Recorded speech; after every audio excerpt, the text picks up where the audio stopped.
Welcome to Be Me with Shari Ware, the podcast where each day is a step towards a better you and where we focus on progress, not perfection. Join me as we embark on a journey of self-improvement and wellness, focusing on being just a little better than we were yesterday. Hello, this is episode 26 of the Be Me podcast. Welcome. My name is Shari Ware. I'm your host. And in this episode, we are talking about the power of a hug. Let's get all warm and snuggly. And I really love, you can probably tell I love this episode if you catch any of my other episodes. I really love this one. So let's dive in. Okay, so Ed Milet, he is amazing. He's a motivational speaker. If you haven't heard of him, you definitely want to have a look into him a bit more. He's got some amazing stuff out there that's really helpful for people. And he says when you hug somebody for at least 6 seconds, your body releases serotonin and oxytocin. After a 10-second hug, that release becomes a chemical flood for you and the person you're hugging. And I'm definitely a hugger. There are some people out there that I know are not a hugger, and they could think of nothing worse, but I am definitely a hugger. And you're going to find out exactly how many hugs we actually need a day, and this is all based on science. So let's move on. So we're talking about oxytocin specifically, and this episode is actually part 1 in a series of the Feel Good Hormone series. So we're going to be talking about 6 specific hormones in this series, and this is number 1, oxytocin, the love hormone. So we're going to find out what is oxytocin, what are the benefits of oxytocin, and how can you boost oxytocin naturally. So oxytocin is known as the love hormone quite often. Now, it is a hormone that is secreted by the pituitary gland. It is crucial for childbirth and breastfeeding. However, it is also fundamental in strengthening emotional bonds and increasing trust and empathy among people, among individuals. So it plays a really vital role in human behaviour and social interaction. That's what it is. What does it do? So we've touched a little bit on it, but specifically it enhances emotional bonds. It's released during positive physical touch. That's where the hugging comes in. So such as hugging, kissing, cuddling, all of these things help to strengthen relationships and bonds. It fosters trust and affection, and it makes it easier for people to build deeper connections with others. I mean, not that we're going to necessarily hug and kiss everybody that we see, but, you know, those people close to us, it definitely helps us to deepen those relationships. So if you're not a hugger,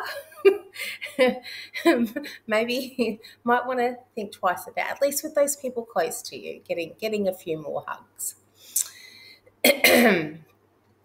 It reduces stress and anxiety, releasing oxytocin. When oxytocin is released, it has a calming effect on our bodies and our minds.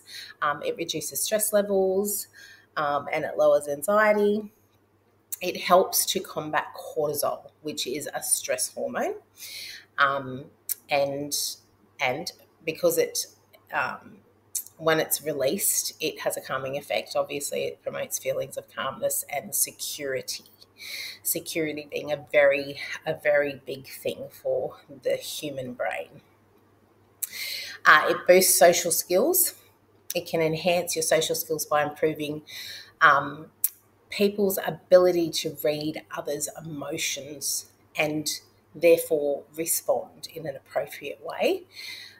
It can be definitely beneficial in personal relationships and also in professional settings. But it just helps people to be more empathetic because they're able to read people better. General well-being, the effects of oxytocin are not limited to emotional health. It also has physical health benefits, and some of those physical benefits could be lowering of blood pressure. It helps to promote sleep. And obviously, by enhancing our overall well-being, oxytocin is contributing to a longer, happier life. And that's what we all want. Okay, so now we know some of the ways that it benefits us. So what are some of the ways that you can boost oxytocin levels in your body naturally? I really like to find simple, easy, natural ways, preferably ways that don't cost money. That's always good. Sometimes we can't do that. Sometimes, we actually have to maybe invest in a supplement or something like that. And the supplements all have their place. But if there's a way that we can do it naturally, I'm all for that. So going back to the hugging, the first one is engaging in physical touch. So hugging loved ones, holding hands, petting animals. So hug your animals, pet your animals. They all stimulate oxytocin release. So how easy is that? If you have an animal, just hug them. Just smother them. If you have a close human, don't smother them. They might not keep coming back for hugs if you smother them, but you get my drift. Hugging and touching, physical touch. So if one of your 5 love languages, and that's not what this is about, but if one of your 5 love languages is physical touch, then you're already you've got a great start. So Virginia Satir, she is a pioneer in the field of marriage and family therapy. She actually said that, or found, that we need 4 hugs a day for survival, we need 8 hugs a day for maintenance, and we need 12 hugs a day for growth. Now, when I first found out about this, I was like, oh, how many hugs am I getting? And sometimes I realised that I certainly was not getting 12 hugs a day. It's not that I don't have people around me or even pets. There's a pet in my home. But you just don't think about it. In this busy modern world, we just go about and we do all the things we have to do. There always seems to be a never-ending list of things to do. And sometimes we just get bogged down in that and we don't actually stop and take the time out to do these simple things. There's simple things like hugging. I'm not saying that I didn't do any hugging. I am a hugger, so there's definitely hugging going on a daily basis. But most days I don't believe that it was 12 hugs a day. Maybe not even 8 hugs a day. And 8 hugs a day is what you need for maintenance, let alone thriving or growing. So we make a genuine effort every day in our house to get our 12 hugs a day. It's a thing. We say to each other, okay, we've got to have another hug now because we haven't got our 12 hugs yet. And the pet loves it, the dog loves it because the dog gets in on the action as well and gets lots of pets. And we know that that's all boosting our oxytocin. And remembering, as Ed Milet said, to hold that hug for 10 seconds, at least 10 seconds, which you think sounds easy, but I've counted. I count out the seconds when we're hugging to make sure that we're hugging for long enough, and it's actually quite a long hug, 10 seconds. So not that I don't love every second of it, but yes, it is quite a long hug. So yes, the length of the hug definitely does matter, but again, I'm one for progress, not perfection. I'm one for doing it in any way, shape, or form is better than not doing it in any way, shape, or form. So if it's only a 3-second hug, please, it still counts. And do it. Just do that as many times as you can, and you're definitely going to get a benefit out of it. So all the hugs count. Hugs with loved ones, with pets, even hugging yourself. That's the other thing too. Hugging yourself can count. So I quite often give myself a hug first thing in the morning as part of my mirror work. When I tell myself I love myself in the mirror. And high five also. That's another great thing. High five yourself in the morning because you are amazing, and give yourself a big hug. There you go. One hug done. All right. It's not all about hugs. There are some other ways that you can get oxytocin. The next way is movement, physical exercise. So engaging in regular exercise is not only good for the body, but also for the mind. We already know this. Physical activities, especially those that involve social interaction. So those sports that, are part of a team, or group fitness classes, anything that involves other people, just joining in with other people even, can significantly increase your oxytocin levels, because it helps to foster a sense of community and connection as well.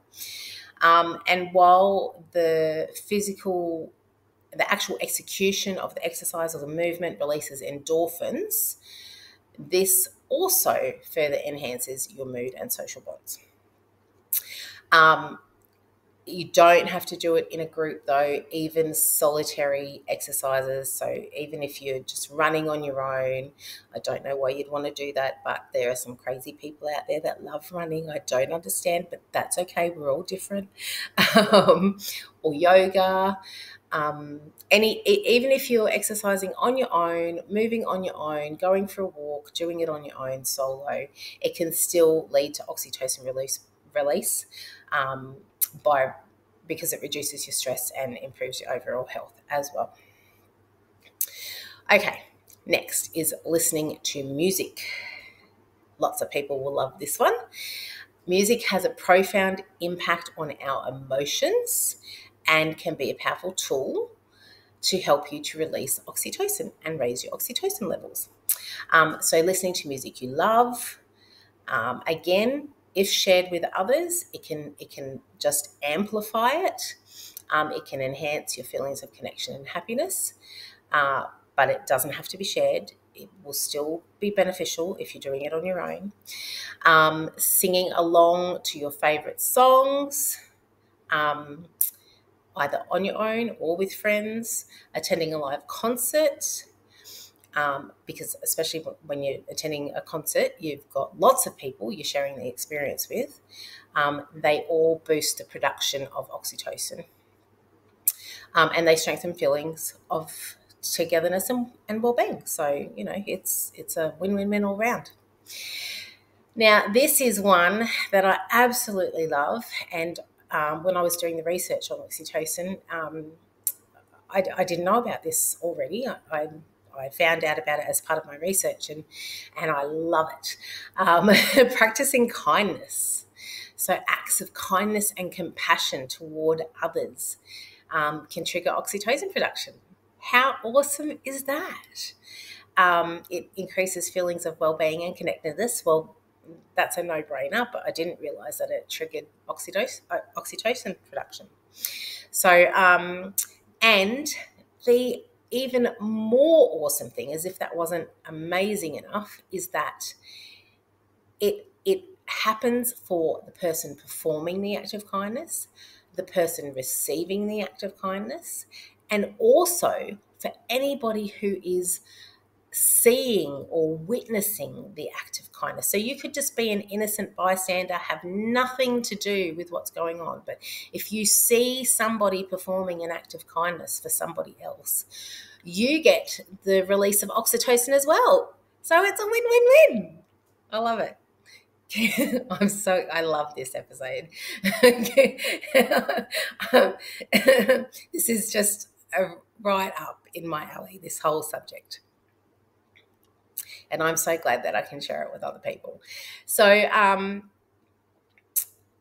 the last way that you can increase your oxytocin levels is simply by fostering relationships. We've already found that that hugging and physical touch, and I mean, most times that's going to be with people that you know. It would be a bit strange if you were doing that with people you don't know. You wouldn't just normally go up to somebody in the street and give them a hug. Sometimes maybe you might, depends on the circumstances, but most times it's with people that are close to you. So it's really important to foster relationships and invest time and energy into your relationships, quality time over quantity time. And it's not just enjoyable, but it's healthy. So there's just another reason to be doing that. So are you getting your 12 hugs a day? Hopefully this has given you given you a deeper insight and into why you might want to do these things and why they're so important, and help you to actually increase what you're doing if you feel that you're not doing enough. I definitely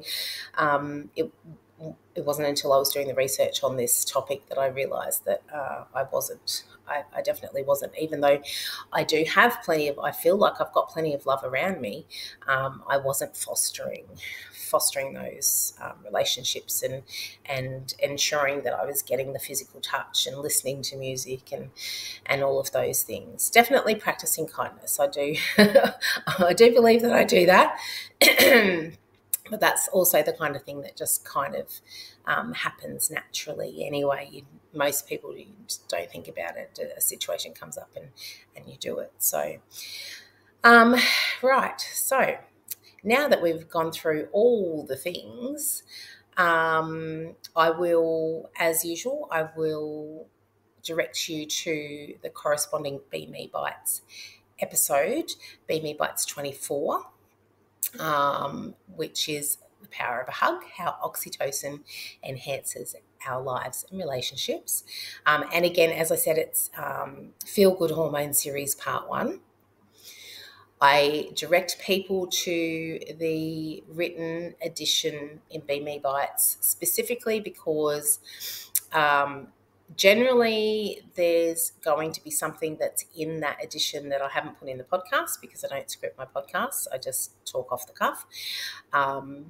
And secondly, there's generally extra resources and things that if you want to dig a little deeper, I just like to give people bite-sized chunks. And if you want to dig a little deeper, then you'll find more resources in the written edition. So that's it for this edition. Until the next episode, keep taking one step at a time, and I'll see you then. Bye. Thank you so much for joining me on this episode. Remember to check out the show notes, and if you have any comments, feedback or suggestions, I'd love to hear them.